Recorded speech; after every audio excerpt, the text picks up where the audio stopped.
আসসালামু আলাইকুম রহমতুল্লাহ। সারা পৃথিবীব্যাপীর উদ্দেশ্যে বলা হচ্ছে, মোহাম্মদ রাজীব এখন পেজ থেকে ভিডিওটি আপলোড করতেছি, সরাসরি লাইভে সম্প্রচার করতেছি।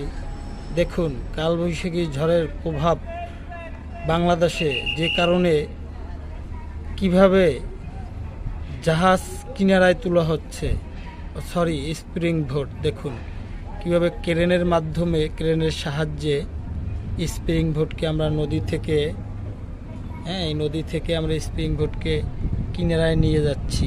দেখুন কীভাবে নিয়ে যাচ্ছে। অত কঠিন কাজকে সহজভাবে করে ফেলেছে এই একটি ক্রেনের মাধ্যমে। দেখুন।